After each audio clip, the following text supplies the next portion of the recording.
हर हर महादेव साथियों, आप सभी का अपने चैनल लव यू जिंदगी में तहे दिल से स्वागत है।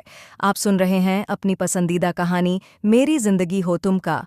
21 भाग जिंदगी तेजी से अपने कमरे में आई और बाहर जाने की तैयारी करने लगी।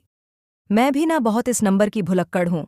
राणा सा को इंजेक्शन दिलवाने जाना था और बैठकर रसोई में काम कर रही थी, लेकिन मैं भुलक्कड़ कैसे हूँ। राणा सा ने तो कहा था कि खाना खाने के बाद चलेंगे, तो फिर अचानक से राणा सा का प्रोग्राम क्यों बन गया। कोई बात नहीं, चलो, बन गया तो बन गया। अच्छा ही हुआ। एक तो यह राणा सा पहले ही बच्चों की तरह डॉक्टर के पास जाने में 10 तरह के नखरे करते हैं। कितनी मुश्किल से माने, और उसमें भी मेरे दिमाग से सब स्लिप हो गया।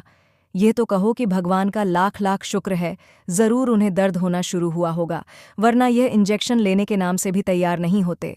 अपने आप में बोलती हुई जिंदगी अपने पर्स में सामान निकल रही थी।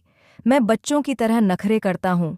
जो लड़की खुद बच्चों की तरह हर एक काम करती है, वह मुझे बच्चों की तरह नखरेबाज कह रही है। और भगवान का शुक्र है कि मुझे दर्द शुरू हुआ। वाह वाह मेरी बेहतरीन दिमाग वाली बीबी, तुम्हारे जैसे अगर दोस्त हो तो इंसान को दुश्मनों की जरूरत ना पड़ेगी। पति को दर्द में देखकर कह रही हो कि भगवान का शुक्र है।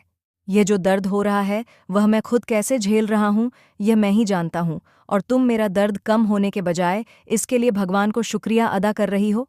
तुमको तो मैं अभी बताता हूँ, दरवाजे पर खड़े साहिर ने अपने आप में कहा। जिंदगी जो कि तेजी से सामान निपट रही थी, उसको जब एहसास हुआ कि साहिर दरवाजे पर खड़ा है, तो उसने बिना साहिर की तरफ देखे हुए ही कहा, अब दरवाजे पर खड़े खड़े मेरे को क्या देख रहे हैं, जल्दी से जाकर शर्ट चेंज कीजिए और डॉक्टर के पास चलिए। जिंदगी ने साहिर की शर्ट साइड पर रखते हुए कहा, वह तो मैं चेंज कर ही लूंगा, लेकिन तुम यह बताओ कि तुमने अपना फोन कहाँ रख छोड़ा था। साहिर कमरे में आते हुए बोला, अरे कहाँ रखूंगी, फ्रिज पर रखा था। फ्रिज पर केवल फोन रखकर छोड़ा था, या फिर कान और दिमाग भी वहीं पर छोड़ दिया था, जो कि इतने सारे कॉल किया फिर भी सुनाई नहीं पड़ा, और ऊपर से इतने इशारे कर रहा था, वह भी समझ में नहीं आ रहा था। साहिर ने कुछ नाराजगी दिखाते हुए पूछा, अरे बाबा गलती हो गई, भूल गई थी, फिर आटे के हाथ थे। आपको तो पता ही है ना, मम्मी किचन में फोन यूज करने पर कितना बोलती है, इसीलिए साइलेंट कर रखा था। वह तो वाइब्रेशन पर था, जो काकीसा को दिख गया, वरना उसकी वाइब्रेशन भी मेरे तक नहीं आ रही थी। जिंदगी तेजी में बोली, ठीक है। साहिर ने शर्ट उठाकर बाएं हाथ से अपने बटन खोलने शुरू किया तो जिंदगी तेजी से उसके पास आई। आप रहने दीजिए, मैं आपकी मदद करती हूँ। बिना साहिर के जवाब का इंतजार किए हुए जिंदगी तेजी से साहिर के बटन खोलते हुए उसके शर्ट को निकलने लगी। अरे रुको लड़की, मेरा चीर हरण करने पर क्यों पड़ी हुई हो। जिंदगी की तेजी देखकर साहिर घबरा गया था। बड़ा आए चीर हरण करवाने वाले, अभी कुछ देर पहले तो बिना कपड़ों के खड़े थे और अभी इनका चीर हरण हो रहा है। जिंदगी सर झटकते हुए बोली, हैं? कब?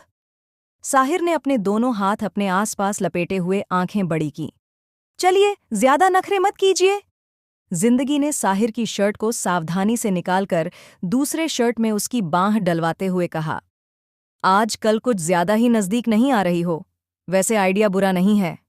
अचानक से साहिर ने बाएं हाथ से उसे खींचते हुए जिंदगी को कमर से पकड़कर अपने नजदीक कर लिया और बेहद दिलचस्प के साथ उसकी आंखों में देखने लगा। जिंदगी में बहुत कम लोग ऐसे होते हैं जिनकी नज़दीकी बहुत सुकून देती है, और तुम उनमें से एक हो। जिंदगी के चेहरे पर नज़र जमाए हुए साहिर ने धीरे से कहा। बेखुद से साहिर की आवाज़ जब जिंदगी के कानों तक टकराई तो शर्ट का बटन लगाते हुए जिंदगी के हाथ रुक गए। आज ये होश में तो है ना? सुबह से ही ऐसी हरकतें किए जा रहे हैं कि समझ में ही नहीं आ रहा है कि इनके दिमाग में क्या क्या चल रहा है। जिंदगी ने अपनी आंखें साहिर के चेहरे की तरफ की तो उसकी आंखों से उसकी आंखें टकराईं। साहिर की आंखों में फैले शरारत के रंग ने जिंदगी के चेहरे पर शर्म का रंग फेर दिया था। उसने धीरे से जल्दी से अपनी आंखें बंद कर लीं। राणा सा परेशान मत कीजिए। मैं तुम्हें परेशान करता हूँ? साहिर ने मासूमियत से पूछा। नहीं, समझ नहीं आया था कि क्या जवाब दे, तो तुरंत जवाब देना जरूरी था, इसलिए दे दिया। जल्दी कीजिए, देर हो रही है। होने दो। आपको दर्द नहीं हो रहा? जिंदगी ने पूछा। होने दो। अरे ऐसे कैसे होने दे, हमें डॉक्टर के पास जाना है। एक तो साहिर की नज़दीकी परेशान कर रही थी और ऊपर से उसके जवाब। जिंदगी चिढ़ गई। क्यों जाना है डॉक्टर के पास? बताओ। अभी तो भगवान का शुक्रिया अदा कर रही थी कि मुझे दर्द हुआ तो अब उसे शुक्रिया का कुछ फायदा उठा लो। साहिर ने एक गहरी सांस जिंदगी के चेहरे के आसपास छोड़ते हुए कहा। ओह, तो ये बात है। ऊपर वाले ने सारे सियापे मेरी ही जिंदगी में लिख रखे हैं। तू भूल क्यों जाती है जिंदगी की तेरे सामने द ग्रेट साहिर सिंह राणा होते हैं, जिनके कान पता नहीं कहाँ कहाँ होते हैं। तेरे दिल की अंदर की बात सुनते तो उन्हें एक सेकंड टाइम नहीं लगता। और तो तू मज़े ले लेकर बोले जा रही थी, ऊपर से सोने में सुहागा। दरवाज़ा भी खुला था और साहिब पीछे पीछे आ भी रहे थे। जिंदगी ने तुरंत अपनी कम अकली पर खुद को मातम भेजा। ओके ओके सॉरी, बस पर मेरा कहने का वह मतलब नहीं था। जिंदगी ने तुरंत अपनी गलती मानते हुए कहा। अच्छा, तो क्या मतलब था? साहिर ने भी तुरंत पूछा। वह बस कुछ नहीं। आप बस जल्दी से शर्ट पहन लीजिए, हमें डॉक्टर के पास जाना है। मैं आपके ड्राइवर को कॉल करती हूँ। जिंदगी ने तेजी से साहिर के शर्ट की बटन लगाते हुए कहा। उसकी जरूरत नहीं है। क्यों? अपनी गाड़ी की चाबी का ले लो। पर क्यों? आपकी गाड़ी कहाँ है? अरे जो कहाँ है वो करो ना। तुम्हें तो बस टिपिकल बीबियों की तरह सवाल करना आता है, साहिर ने कहा। बीबी हूं तो बीवी की तरह ही सवाल करूंगी ना। इसमें टिपिकल और एडवांस क्या होता है? यह भी क्या कोई टेक्नोलॉजी होती है? क्या पता।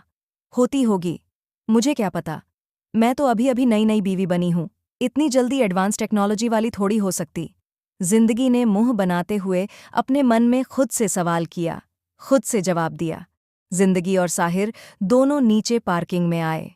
जो अपनी गाड़ी निकाल कर लेकर आओ। साहिर ने जिंदगी के आगे उसके गाड़ी की चाबी कर दी। क्यों? आपकी गाड़ी का क्या हुआ? जिंदगी ने साहिर की तरफ देखा। एक ही गाड़ी पर बैठे बैठे ऊब गया हूं। आज कुछ मूड चेंज का इरादा है। साहिर इधर उधर देखते हुए बोला। जिंदगी ने अपना फोन निकाल लिया और ड्राइवर को कॉल करने लगी। साहिर ने उसके फोन पर अपना हाथ रख दिया। पता नहीं यह लड़की कब बड़ी होगी। 2 मिनट सुकून से अकेले चाहता हूं तो यह कबाब में एक न एक हड्डी डालते ही चलती है। साहिर ने धीरे से कहा। क्या बोल रहे हैं? मुझे सुनाई नहीं पड़ रहा है। जरा जोर से बोलिए। ड्राइवर की जरूरत नहीं है। क्या गाड़ी निकालना भी नहीं आता? साहिर ने जिंदगी की तरफ देखते हुए पूछा। जिंदगी ने आंखें छोटी करके साहिर की तरफ देखा और तनपन करती हुई गैरेज की तरफ चल दी। आखिर इतने दिनों तक प्रेम जी से गाड़ी चलाने को सीख रही थी। जाकर गाड़ी निकालकर ले आई। गाड़ी साहिर के सामने लगी। साहिर तुरंत पैसेंजर सीट का दरवाज़ा खोलने लगा, जबकि जिंदगी ने सोचा था कि वह जाकर ड्राइविंग की तरफ बैठेगा।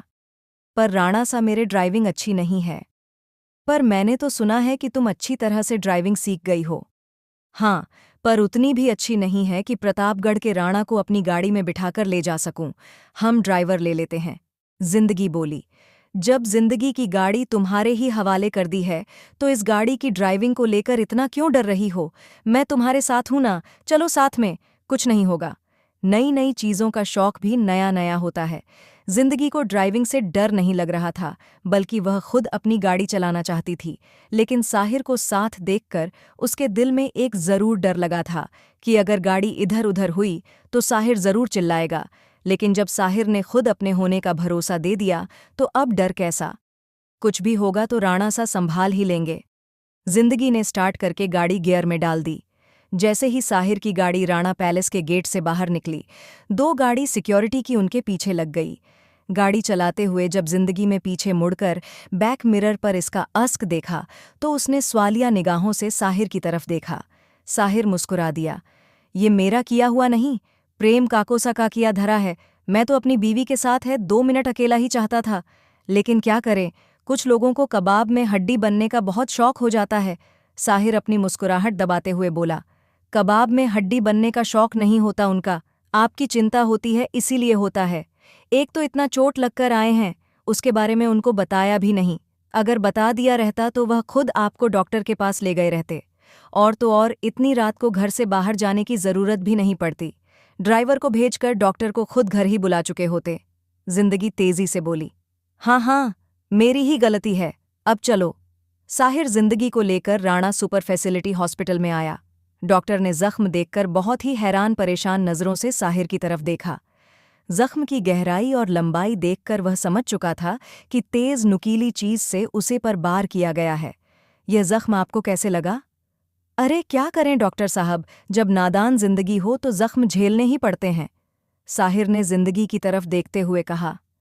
मैंने कुछ नहीं किया, जिंदगी तुरंत बोली।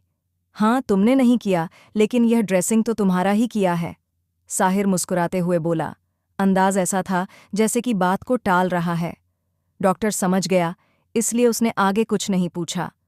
आप अच्छे से ड्रेसिंग चेंज करके टिटनेस का इंजेक्शन दे दीजिए, साहिर ने डॉक्टर की मुश्किल आसान करते हुए कहा।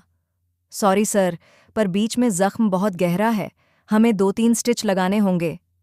नहीं नहीं, स्टिच लगाने की कोई ज़रूरत नहीं है, आप दवा भर के बैंडेज कर दीजिए, साहिर तेजी से बोल उठा। क्यों? जिंदगी ने अपनी आंखें छोटी कीं। क्योंकि तुमको पता नहीं है, स्टिच लगाने पर बहुत दर्द करता है। अरे दर्द करता है तो करने दीजिए ना, आज दर्द करेगा, कल ठीक हो जाएगा। वैसे भी ये जख्म कोई आपके मज़े नहीं दे रहा। साहिर को समझाकर जिंदगी डॉक्टर की तरफ मुड़ी।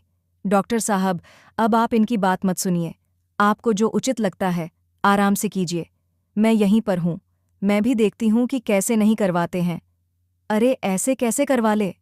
वैसे ही करवा लीजिए जैसे कि चोट खाकर आए हैं, और चुपचाप शांति से स्टिच लेकर ड्रेसिंग करवाइए, वरना मैं प्रेम काको साको फ़ोन करती हूँ। जब वह यहाँ पर आएंगे ना, तो केवल स्टिच नहीं लगेंगे, बल्कि सीधा आप एडमिट कर दिए जाएंगे, ग्लूकोज के बोतल चढ़ाने लगेंगे। फिर यहाँ से डिस्चार्ज होकर जब आप घर जाएंगे ना, तब अच्छा खासा आपका कोर्ट मार्शल होगा। देते रहिएगा सबको जवाब कि कहाँ से, जब चोट लगा और क्या क्या किया है। जिंदगी ने आगे पीछे की सारी बात बता दी। जिंदगी के तेवर देखकर तो साहिर का मुंह खुला का खुला ही रह गया था। नॉट फेयर बीवी, तुम मुझे ब्लैकमेल कर रही हो, साहिर ने मुंह बनाया। ब्लैकमेल ही समझ लीजिए, व्हाइट मेल करने से तो काम नहीं होगा, और जब इंसान के काम भी व्हाइट ना हो तो फिर ब्लैकमेलिंग से डर कैसा? किसी ने मुझसे कहा था कि जब सीधी उंगली से घी ना निकले तो उंगली टेढ़ी करनी पड़ती है। जिंदगी ने कुछ याद करते कुछ याद दिलाते हुए कहा। और यह किस महानुभाव का कथन था? साहिर ने दिलचस्पी दिखाते हुए पूछा। जहां तक मुझे याद है कि यह डायलॉग आप ही का था। जिंदगी ने साहिर की बात उसी को लौटते हुए कहा। किसी ने ठीक कहा है, अपने कर्म लौट कर आते हैं। साहिर ने मुंह बनाते हुए जिंदगी की तरफ देखा। जख्म में दर्द हो रहा था, लेकिन जिंदगी से बातें करना और इस तरह से खुलकर बातें करना ज्यादा अच्छा लग रहा था। जबकि डॉक्टर साहिर की तरफ देख रहा था, और साहिर ने घूरती नज़रों से डॉक्टर की तरफ देखने के बाद अब जिंदगी की तरफ देखना शुरू किया था, जो कि आराम से वहीं पर खड़ी थी। अरे डॉक्टर साहब, काम शुरू कीजिए ना, जिंदगी ने साहिर की नज़रों को बिना किसी भाव में लाए हुए कहा। तुम तो घर चलो, तुमको मैं अच्छे से बताता हूँ। साहिर ने अपने मन में जिंदगी की तरफ देखते हुए सोचा, लेकिन जाहिर में कुछ बोला नहीं, जबकि डॉक्टर अभी भी हाथ बांधे खड़ा था। बिना साहिर से परमिशन मिले हुए वो स्टिच भी नहीं लगा सकता था।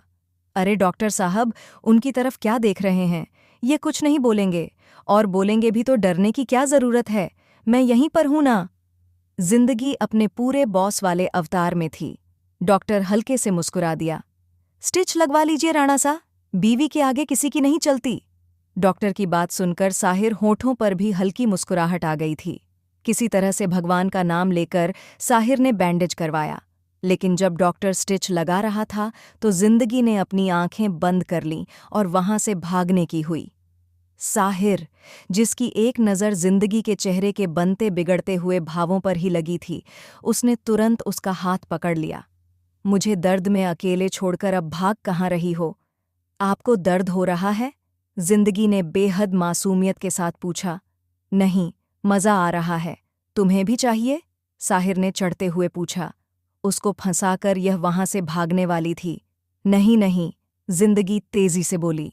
इन दोनों की कन्वर्सेशन सुनकर डॉक्टर को भी हंसी आ गई, लेकिन हल्के से हंसने के बाद उसने अपनी हंसी मुस्कुराहट में छिपा ली। यह कुछ दवाइयां हैं, टाइम टू टाइम लेते रहिएगा, दर्द नहीं होगा। दूसरे में पानी से बिल्कुल बचाना है। एक दिन गैप करके बैंडेज चेंज करवा लीजिएगा, 1 सप्ताह में बिल्कुल सही हो जाएगा। डॉक्टर ने इसके अलावा और कुछ ज़रूरी इंस्ट्रक्शन देते हुए कहा। उसके बाद दोनों बाहर निकले। अब घर चलिए, रात का खाना खाकर आपको दवाई लेनी है और डॉक्टर ने कहा है कि दाहिने हाथ से कोई काम नहीं करना है, हाथ को आराम देना है। जिंदगी ने कहा, ओके ओके, लेकिन मुझे अभी घर नहीं जाना। साहिर ने इनकार में सर हिला दिया। तो फिर? जिंदगी ने सवाल करते हुए पूछा। चलो अपनी चाहते नीलम करते हैं, मोहब्बत का सौदा सरेआम करते हैं। तुम केवल अपना साथ हमारा नाम कर दो, हम अपनी जिंदगी तुम्हारे नाम करते हैं। साहिर ने बाएं हाथ से जिंदगी का हाथ पकड़कर अपनी ओर खींचते हुए कहा। इस टाइम दोनों हॉस्पिटल की पार्किंग में मौजूद थे। सौदा करने में तो बहुत तेज है आप। साहिर के होठों से शायरी सुनकर जिंदगी ने तुरंत जवाब दिया, जबकि उसकी दिल फरेब आवाज सुनकर जिंदगी के पेट में तितलियां उड़ रही थीं। पर अपनी झेंप भी तो मिटानी थी। अब आगे क्या विचार है राणा शाह का, जानते हैं अगले पाठ में। यह एपिसोड आपको कैसा लगा, कमेंट करके जरूर बताएं। मिलते हैं अगले भाग के साथ। तब तक के लिए वीडियो को लाइक और चैनल को सब्सक्राइब करना मत भूलिएगा। खुश रहिए, स्वस्थ रहिए, मस्त रहिए और यही YouTube पर मिलते रहिए। कहानी अगर पसंद आती है तो उत्साहित भी किया कीजिए। आप सुपर थैंक्स के माध्यम से मुझे प्रोत्साहन भी दे सकते हैं और साथ में अपने दोस्तों के साथ इसे फेसबुक और व्हाट्सएप पर शेयर भी कीजिए। इस चैनल पर मिलेंगे आपको दिल छू लेने वाली मनोरंजन, पारिवारिक और शिक्षाप्रद कहानियां और हर कहानी के रेगुलर अपडेट मिलते हैं अगले भाग के साथ। हर हर महादेव।